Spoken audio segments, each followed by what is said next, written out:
Nah, antum lihat subhanallah. Kata Ibnu Al-Qayyim rahimahullah, ada orang hidup di dunia 100 tahun. Cuman umurnya yang dia pakai ketaatan tidak lebih dari 10 tahun. Sisa usianya semuanya tidak bermanfaat di sisi Allah Azza wa Jalla. Ya, dan sebagian ulama mengatakan umur yang barokah itu umur yang banyak kebaikan. Makanya sebagian ulama mengatakan umur panjang itu bukan panjang usianya, tapi manfaatnya sangat banyak walaupun usianya pendek. Nah, sebagian orang umurnya 40-50 tahun, tapi amal ibadahnya seperti orang yang umurnya 1000-2000 tahun. Barokah umurnya, banyak kebaikan.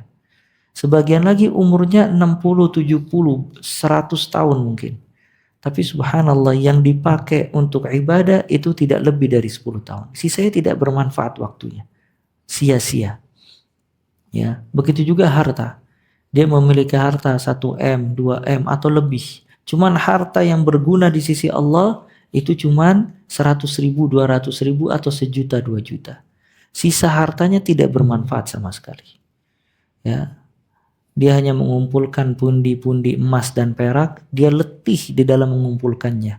Dia letih di dalam meraihnya.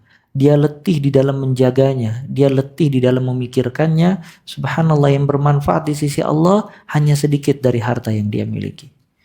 Ya, makanya kalau seseorang mencintai hartanya, sebenarnya dia banyak bersedekah dan memakai hartanya di jalan Allah Azza wa Jalla. Karena harta yang dia sedekahkan dan dia korbankan di jalan Allah itu yang disimpan di akhirat kelak. Ya, maka ini pentingnya seseorang meraih keberkahan dan memiliki niat yang baik karena Allah Azza wa Jalla. Ya. Ya, jangan sampai usia kita panjang namun usia yang terbaik di sisi Allah pada hakikatnya pendek. Makanya orang yang paling sedih di akhirat kelak, dia memberikan harta kepada orang lain. Dia kasih hartanya kepada orang lain. Harta yang dikasih sama orang lain bermanfaat buat orang tersebut.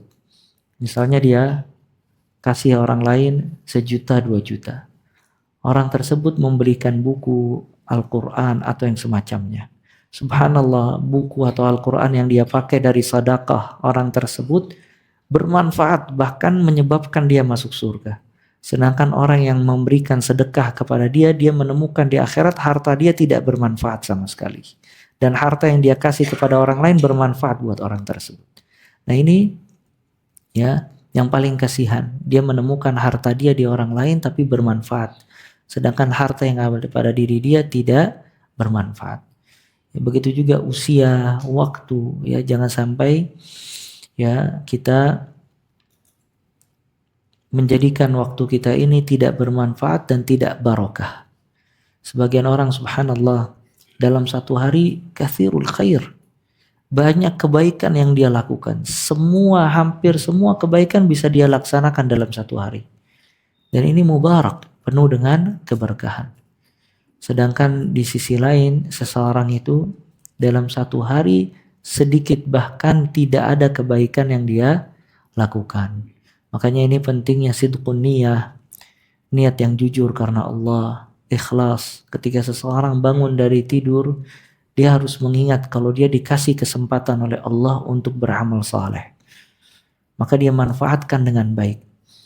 Jangan dihabiskan seluruh waktunya hanya untuk bermain, bercanda, hanya untuk mencari nafkah, namun tidak ada waktu ya yang dia pakai berkhidmat untuk Allah Azza wa Jalla. Bisa dipahami ini ya. Dan Ibnu Al-Qayyim rahimahullah juga mengatakan bagi orang-orang yang bermaksiat, kata Ibnu Al-Qayyim rahimahullah, orang kalau bermaksiat kemudian bertobat, dia cuman memperbaiki sisa hidupnya. Lihat subhanallah. Dia bermaksiat 20 tahun, kemudian dia bertobat, tersadar dia kalau selama 20 tahun ini dia bermaksiat. Maka yang dia lakukan itu hanya memperbaiki sisa dari hidupnya. Dan dia tidak tahu sisa hidupnya berapa lama. Kalau dia bermaksiat 20 tahun, sisa hidupnya 5 tahun, dia hanya memperbaiki sisa hidup yang 5 tahun dari kehidupan dia di dunia ini. Kalau 2 tahun, dia hanya memperbaiki sisa hidup 2 tahun. Ya, maka ini pelajaran penting Kalau seseorang itu ketika dia berhenti dari maksiat, dia hanya memperbaiki sisa hidup. Bukan dia memulai dari nol dan akan panjang hidupnya. Dia memperbaiki sisa yang ada dari waktu, usia, dan hidupnya. Ya, maka yang pendek ini dia manfaatkan dengan baik dan dia selalu memohon keberkahan kepada Allah Azza wa Jalla. Di dalam doa kunut witir, Nabi SAW mengajarkan, Allahumma hdina fiman hadait wa afina fiman wa tawallana fiman tawallat wa barik lana fima a'tait. Ya Allah, berkahkanlah kami dari semua yang kau berikan kepada kami. Minta sama Allah keberkahan. Nah.